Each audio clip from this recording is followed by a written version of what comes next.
성경 말씀 봉독합니다. 열왕기하 23장 24절에서 30절 말씀입니다.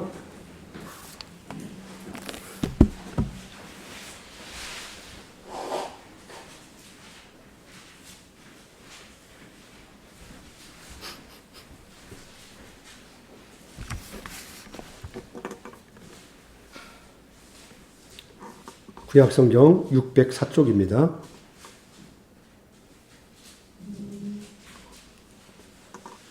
요시야가 또 유다 땅과 예루살렘에 보이는 신접한 자와 점쟁이와 드라빔과 우상과 모든 가증한 것들을 다 제거하였으니 이는 대제사장 hil기야가 여호와의 성전에서 발견한 책에 기록된 율법의 말씀을 이루려 함이라.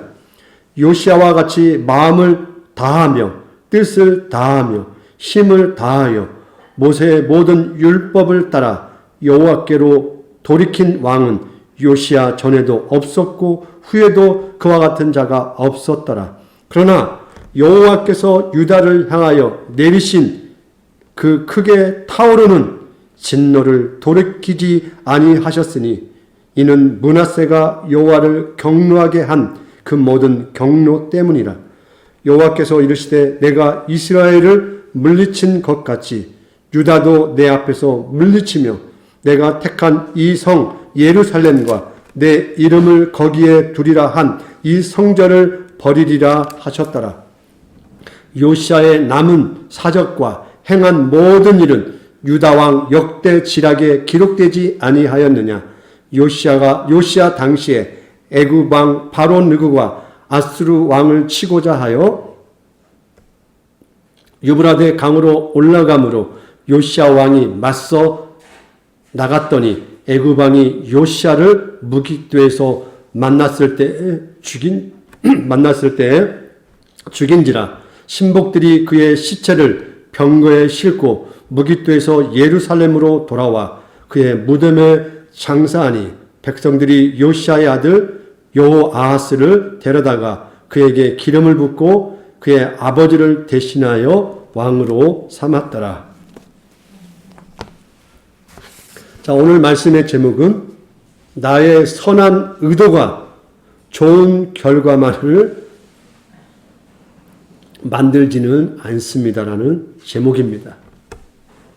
자, 우리가 오늘 읽고 있는 이 열왕기 상하로 구분되어 있죠.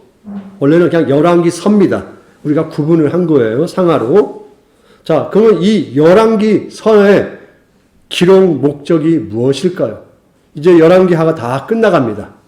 그러면 열왕기하라는 이 성경이 우리에게 무슨 이야기를 하려고 지금까지 우리가 이 말씀을 묵상하고 설교를 들은 것입니까?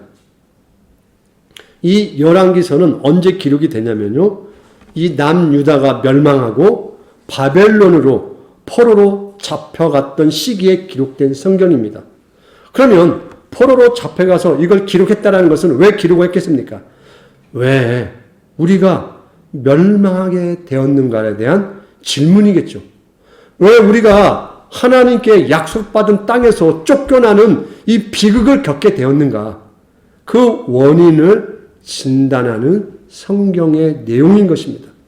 그래서 남유다의 이 비극적인 참상, 예루살렘 성과 성전의 파괴, 다윗 왕가의 몰락, 또한 약속의 땅 가나안에서 쫓겨나 타국에서 포로로 살게 되는 이 비극적인 원인을 되짚어보는 작업을 하는 성경 말씀인 것입니다. 그래서 이 열왕기서는 이스라엘의 민낯을 그대로 보여줍니다. 사실은 역사서 내용이 이 열왕기 상하만 있는 게 아니에요. 그 다음에 역대상하에도 있어요. 근데 역대상하는 포로기 이후에요. 돌아와서 기록을 했기 때문에 좋았던 이스라엘의 옛 과거를 추억해요. 이래서 좋았잖아 라고 동기부여를 한다면 이 열왕기 상하는 왜 망했지? 원인이 무엇이야? 라는 질문 때문에 이스라엘의 민낯을 그대로 다 보여줘요. 하다못해 다윗 왕의 실수와 솔로몬의 실수까지 다 보여줍니다. 하나님에 대한 배반, 심각한 죄악의 결과로 이스라엘이 멸망하고 포로로 잡혀왔음을 사실적으로 다 보여줍니다. 따라서 포로로 잡혀왔지만 신앙을 저버리지 말고 이제라도 하나님께 돌아와 우리의 죄악과 또한 우리가 섬겼던 우상을 버리고 하나님과의 관계를 다시 회복하자라는 의도로 기록된 성경이라는 것입니다. 그래서 열왕기 상하를 이렇게 표현할 수 있습니다. 구약의 징비록이다라고 생각하시면 됩니다. 이 징비록이란 말을 어디서 들어봤죠? 유성룡이 임진왜란 후에 조선이 왜 일본에게 침략을 당하여 비극적인 역사의 한순간을 맞이했는가라는 그 반성의 의미로 기록한 책 아닙니까? 그래서 혼날 징, 징계할 징, 상갈비, 기록할 록, 그래서 징비록, 잘못을 뉘우치고 고쳐서 근신하고 우리가 삼가하여 다시 이런 비극을 맞이하지 맙시다. 반복하지 맙시다라는 의미에서 유성룡이 우리 역사 가운데 임진왜란 후에 징비록을 기록했다면 이스라엘에게 역사적 비극을 반복하게 하지 않기 위해서 기록한 성경이 바로 열왕기 상하라는 것입니다. 이제 하나님의 엄중한 심판이 유다에게 선포가 되었습니다. 이제 비극의 날은 시간 문제입니다. 유다 역사상 이런 충격적이고 비극적인 선포가 없었습니다. 그런데 놀랍게도 이 유다의 뜻밖의 의로운 왕이 등장합니다. 계속 선지자들은 유다의 멸망을 선언했습니다. 가망이 없다. 하나님이 이 뜻은 돌이키지 않는다. 이런 상황 속에서 이 요시야라는 왕이 등장을 한 거예요. 그런데 성경은 이 왕을 무엇이라 표현하냐면요. 전무후무한 왕이 나타났다고 이야기합니다. 이스라엘에서 오랫동안 기다려왔던 왕입니다. 이런 왕이 태어났으면 하는 소망이 있었어요. 다윗 왕보다도 온전했습니다. 그는 모든 왕 중에서 온전한 개혁의 군주였습니다. 시들어가던 나무가 다시 살아나서 잎과 꽃을 피우는 것 같은 기적이 일어난 거예요. 그러나 나무는 이미 죽음의 질병에 감염되어서 더 이상 회복할 수 없는 상태였습니다.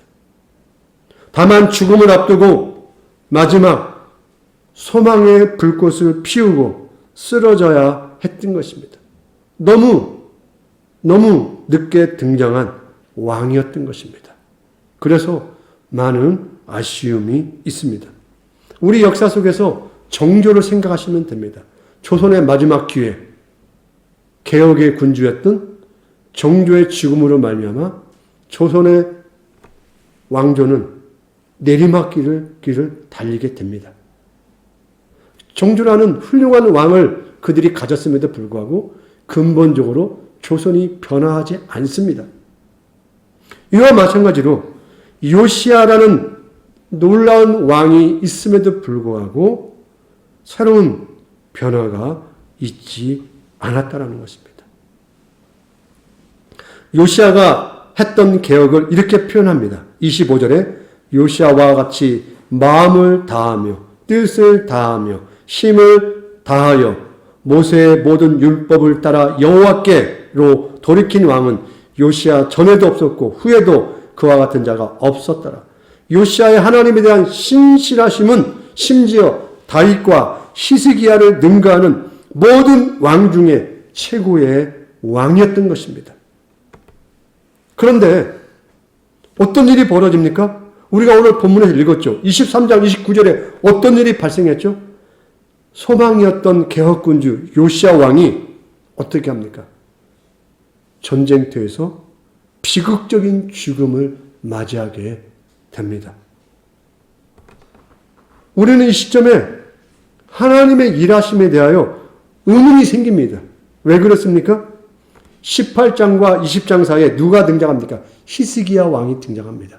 물론 히스기야도 하나님의 말씀에 순종하여 개혁군주의 역할을 감당합니다. 이때 아수르의 공격을 받아 예루살렘이 포위를 당합니다. 국가적인 위기였습니다. 납사계란 자가 나타나서 이스라엘을 아주 힘들게 하고 이스라엘은 곧 북이스라엘처럼 멸망을 앞두고 있는 시점이었습니다. 그런데 하나님이 이 위기의 순간에 히스기야의 기도를 들으시고 구원해 주십니다. 또한 히스기야는 병들어 죽을 형편에 처했습니다. 어떻습니까? 눈물로 하나님 앞에 기도합니다.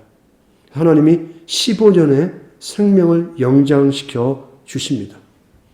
그런데 히스기야보다도 다윗보다도 더 온전한 요시야에게는 왜 그러한 은혜를 베풀어 주지 않느냐는 거예요. 저는 이 본문을 읽을 때마다 물론 그 내용을 이해를 했으나 순간적으로 하나님은 왜 이렇게 일을 하실까? 왜 우리가 생각하는 방식과 항상 어긋나게 일을 하실까? 히스기야도 그렇게 구원해 주셨다면 요시야는 그보다도 더한 충성을 한 자잖아요. 화살이 날라오다가 화살이 요시야네 하고 비껴가야죠. 요시야야 미안하다 하고 앞에서 갑자기 또 오다가 부러지든지. 그런데 그 요시야를 쏜 화살은 더욱더 요시야가 죽을 만큼의 위력을 발휘하고 요시야를 죽여버립니다. 하나님을 잘 믿던 사람이에요. 이거 어떻게 설명하시겠습니까, 여러분? 그렇지. 예수 잘 믿어봐야 다 그게 그거지. 우리 그렇게 고백할 수 있는 거잖아요. 아니, 저 사람 예수 저렇게 믿더니 이게 뭐야? 예수 안 믿는 나보다도 더 못하네, 사는 게. 그렇지. 예수 믿어봐야 그거 헛짓이야. 괜히 교회 가서 시간 빼앗겨, 돈 빼앗겨, 마음 빼앗겨. 저 뭐 하는 짓이야? 나처럼 그럼 내 즐거움을 위해 살면 되는 거지. 라고 할 수 있는 거잖아요. 하나님 말씀에 온전히 순종하던 요시야는 이 무기토 전투에서 비참한 죽음을 맞이하게 됩니다. 그러면 왜 요시야는 이 무기토 전투에 참여를 했을까요? 그 이유를 우리가 한번 이해할 필요 있겠죠? 역대하 35장 22절에는 이렇게 나옵니다. 애굽왕 바로 느고의 입을 통하여 하나님이 이 전쟁에 참여하지 말아라고 이야기를 합니다. 35장 22절에 열왕기하 요시야가 몸을 돌이켜 떠나기를 싫어하고 오히려 변장하고 그와 싸우고자 하여 하나님의 입에서 나온 느고의 말을 듣지 아니하고 무기토 골짜기에 이르러 싸울 때에 참으로 놀랐지 않습니까? 그렇게 하나님 말씀을 잘 듣던 요시야잖아요.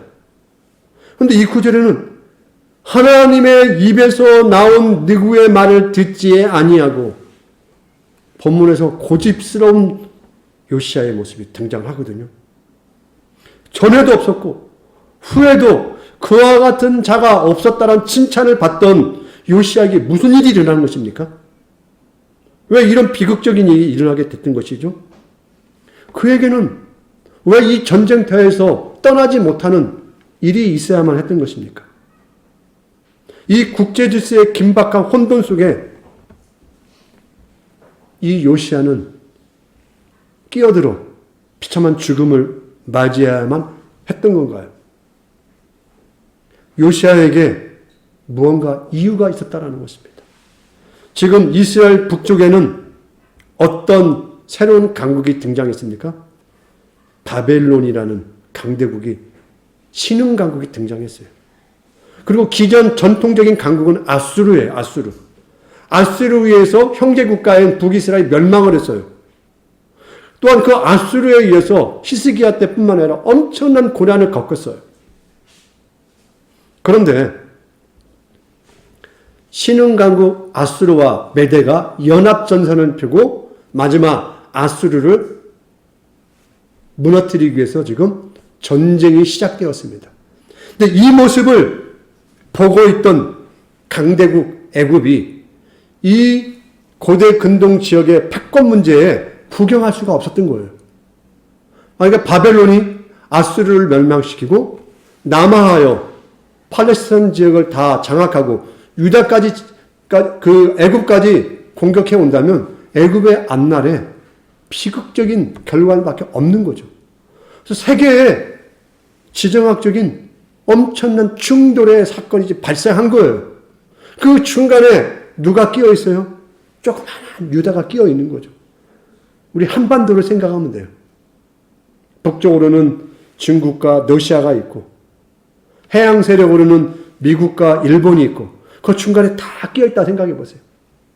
해양 세력은 반도를 통하여 대륙으로 진출하기를 원하고 이 대륙 세력인 중국과 러시아는 한반도를 기반으로 해양 세력 확장하기를 원하고 그 충돌 지점에 있는 것과 똑같은 거예요. 그러면 요시아의 입장에서는 이걸 구경하고 있을 수가 없는 것입니다. 그동안 아수르에게 고통을 당하고 또한 애굽에게 다시 이 포로적 강대국의 짓밟힘에 이 약소국의 삶을 또 반복해야 하는가 하는 그만의 고민이 있었다라는 것입니다. 국제적인 움직임에 개입을 해야만 하는 한 나라의 국왕으로서의 자기의 결단이 요구되었던 것입니다. 하나님의 이야기를 들었죠.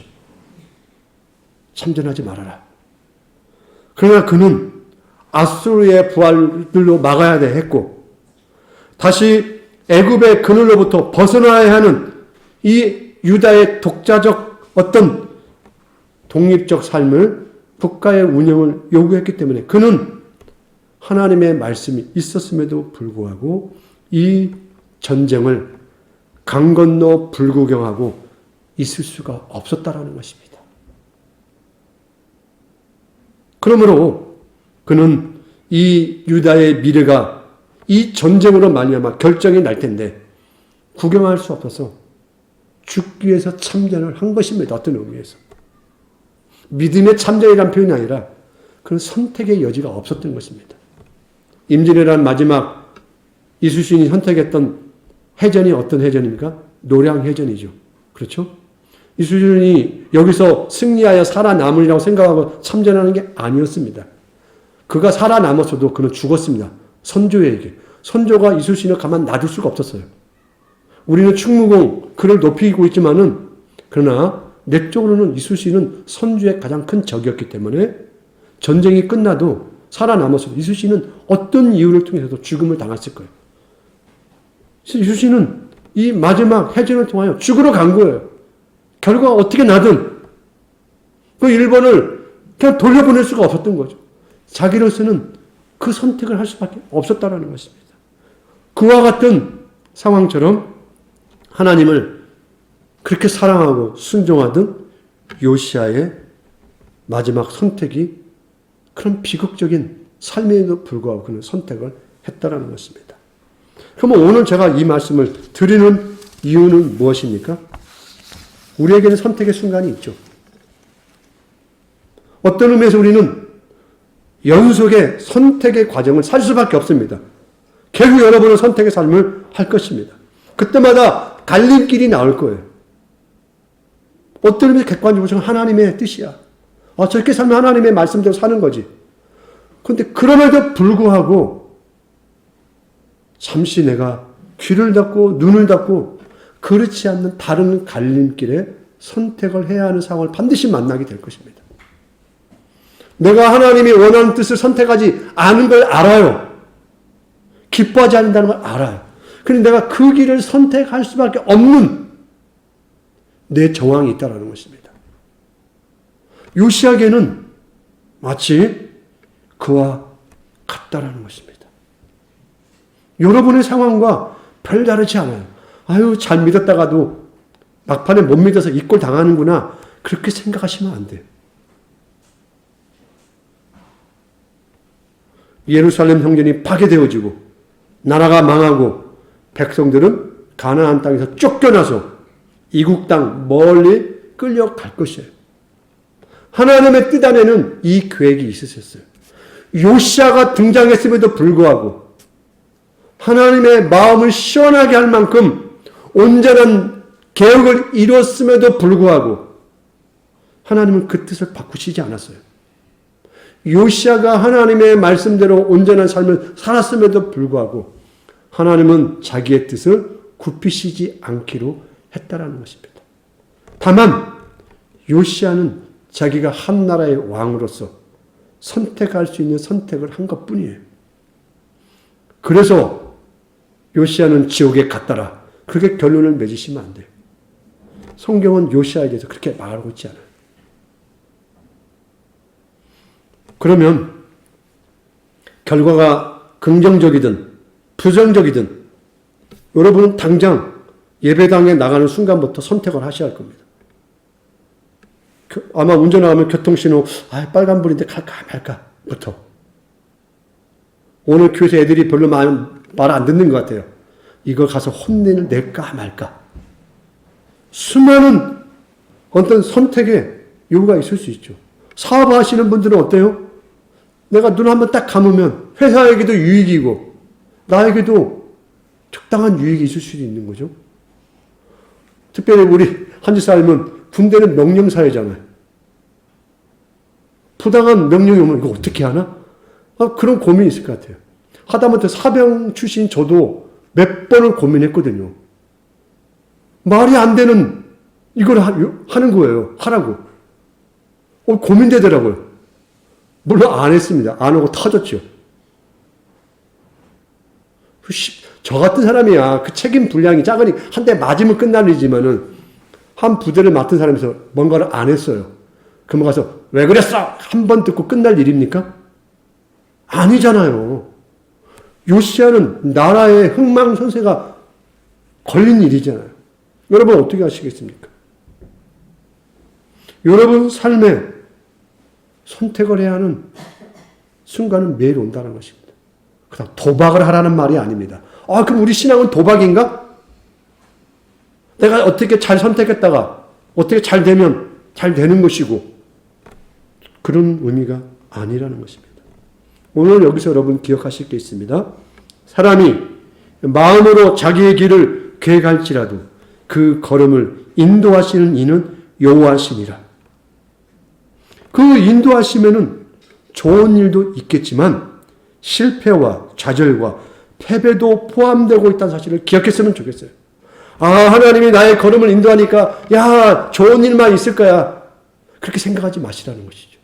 그 인도함에는 실패와 좌절과 패배도 포함되어 있다. 그러면 나는 최선을 다했고 열심히 했고 진심으로 했으니 하나님께서 당연히 나에게 성공이라는 어떤 상을 주어야만 하지 않을까라고 생각할 수 있겠지만 그러지 않을 수도 있다는 것입니다. 그러면 이럴 수 있죠. 그러면 실패로 끝나나? 하나님의 일하시면 뭐라고 말씀하셨죠? 내가 실패했던 그 실패, 내가 좌절했던 그 좌절, 패배했던 그 패배를 가지고도 하나님은 충분히 본인이 생각하셨던 일을 하신다. 하나님이 일하시면 뭐였습니까? 남유다 너희들은 망해하겠다. 너희들에게는 지금 회초리가 너무너무 필요하다. 70년간 좀 고생을 해야겠다. 요시야 네가 말씀의 뜻을 따르고 그렇게 수고하고 애썼지만 나의 일함은 이 이스라엘이라는 이 민족의 근본적인 죄악의 문제, 바뀌지 않는 이 죄의 성향을 그들은 심판을 통하지 않고서는 깨닫지 못하기 때문에 네가 그렇게 헌신하고 충성했음에도 불구하고 나의 뜻은 이들을 징계하는 거다. 그래서 너의 목숨마저도 내가 비극적으로 거두어 간다. 왜 거두어갑니까? 네가 심판을 받을 수밖에 없는 것처럼 내가 사랑하는 이스라엘마저도 나는 심판을 할 수밖에 없다. 나의 일함은 너희들과는 근본적으로 다르다. 라고 우리에게 이야기하신다는 것입니다. 그러므로 우리가 성경을 피상적으로 읽었을 때 하나님에 대한 우리의 피상적 이해는 너무나 선명할 수가 있어요. 흑백 논리처럼. 잘하면 복 받고 못하면 벌 받는다 라는 논리로 접근할 수 있다는 것입니다. 근데 오늘 성경은 무엇을 이야기하십니까? 그래, 선택을 해. 네가 잘 선택할 수도 있겠지만 못 선택할 수도 있겠지. 그래서 그 잘못된 선택에 의해서 네가 비극을 당할 수 있을 거야. 근데 하나님 나라의 역사에 있어서 너의 그 잘못된 선택으로 인하여 내 섭리와 일함이 망할 것 같으냐? 전혀 그렇지 않다. 너의 실패까지도 나는 새로운 걸로 만들어낼 거야. 하나님은 이렇게 서 계시다는 것입니다. 내가 망했다고 해서 하나님이 망하는 게 아니라는 것입니다. 그럼 나의 망함을 통하여 나는 영원히 망해버리느냐? 그러지 않다라는 것입니다.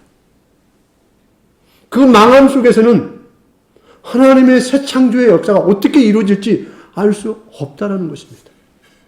우리 주일학교 설교 때 말씀드렸죠. 내일 예수님이 온다고 했어요. 내일 12시에. 그럼 우리의 기본적인 마음은 이제라도 내가 빨리 회개하고 성경책 읽고 찬송가 부르고 우리 성도들 다 같이 모여서 기도해야 하고 이래야 할 것 같잖아요. 근데 누군가가 아니야. 내가 가서 운전을 해야 이 문막에서 서울까지 사람들이 출퇴근할 수 있어. 이럴 수 있죠. 내일 종말인데 무슨 서울까지 출퇴근하면 무슨 소용이야. 아니야. 나 서울까지 운전을 해야 돼. 그 일을 운전을 하고 갈 수 있다는 것입니다. 그런데 운전을 하는 그 믿는 사람이 예수님이 12시에 재림할 건데 11시 반 정도에 어제 너무 피곤해서 성경 보다가 깜빡 졸았어요. 대형 교통사고가 나 다 죽어버렸어요. 그럼 여러분 어떻게 평가를 내리시겠습니까? 예수님이 12시에 오신다고 하는데 저렇게 기도 안 하고 세상 일에 미쳐가지고 그들이 잘 죽었다. 그러시겠습니까? 그 사람은 게으르고 악한 종인가요? 아닙니다. 그 사람은 그 사람의 목을 감당한 거예요. 예수님은 그 사람에 대해서 아무 불만이 없으세요. 우리의 신앙의 시각이 그렇다라는 것입니다. 그렇게 운전하고 그렇게 했던 사람보다 내가 이 성경을 들고 뭔가를 하면 더 나은 사람일까라고 생각한다는 것이죠. 그렇게 생각하지 마시라는 것입니다. 요시아가 하나님의 뜻에 어떤 의미에서 마지막 거절을 했어요. 듣지 않았단 말이에요. 그의 선택은 비극을 가져왔습니다. 이걸 통하여 이스라엘의 마지막 불꽃은 꺼져버렸어요. 하나님은 요시아의 죽음을 통하여 마지막 그의 일을 하셨다는 것입니다. 노예의 죽음과 같이 이스라엘은 죽어야만 한다는 것입니다. 죽어야 다시 부활하기 때문에, 다시 살아나기 때문에 하나님은 새로운 일을 계획하시고 일을 하셨다는 것입니다. 그러므로 여러분, 내가 아무리 선한 의도를 가졌을지라도, 오늘 제목이 그러죠. 내가 아무리 선한 믿음의 의도를 가졌을지라도 그 모든 일들이 하나님의 일이 되는 게 아니에요. 또한 내가 믿음의 선한 방향과 선택을 했을지라도 그 모든 일이 하나님이 원하시는 크신 계획에 다 합당한 게 아닐 수도 있다는 것입니다. 또한 내가 악하고 별 볼 일 없고 게으른 신앙인 같지만 그렇다고 해서 하나님의 크신 계획을 여전히 막을 수 없다는 것입니다. 우리의 결국, 우리의 행위, 어떤 의미에서 헛됨과 무익함으로 나타날 수도 있다는 것입니다. 잘한 것도 못한 것도. 그런데 하나님 앞에서 잘한 것도 못한 것도 하나님은 또 새롭게 그의 계획을 위하여 충분히 쓰실 수도 있다라는 것입니다. 그러므로 내가 잘해서 하나님의 계획이 더 잘 되고 내가 못해서 하나님의 일이 틀어진다고 생각하지 마시기 바랍니다. 여호와의 백성들은 이 땅 위에서 하루하루를 최선을 다하여 사시면 됩니다. 여러분 선택을 하세요. 기도하시고 최선의 선택을 하시기 바랍니다. 여러분의 호흡이 멎는 그 순간까지 하나님의 은혜를 소망하시면서 선택을 하시기 바랍니다. 두려워하지 마시고. 선택 안 하고 할 수 없잖아요, 여러분. 여호와 하나님이 여러분의 선택 속에서 분명히 새로운 관계와 성장의 역사를 펼치실 것입니다. 오늘 이 말씀을 통하여 그 하나님의 더 크심을 여러분이 발견했으면 좋겠습니다. 내가 잘해서, 내가 못해서 하나님의 일이 어긋나지 않는다. 그러나 여러분은 여러분 주어진 상황 속에서 선택하십시오. 그 잘못될 수도 있어요. 잘할 수도 있고. 그러나 도박은 아닙니다. 그 순간 선택하시고 살아내시기 바랍니다. 그럼 하나님이 때가 되면 그 못한 것도 잘난 것도 다 충분히 하나님의 역사의 열매로 거두실 것입니다. 이 하나님의 크신 역사의 시각을 가지시고 살아내시기를 주의 이름으로 부탁드리겠습니다.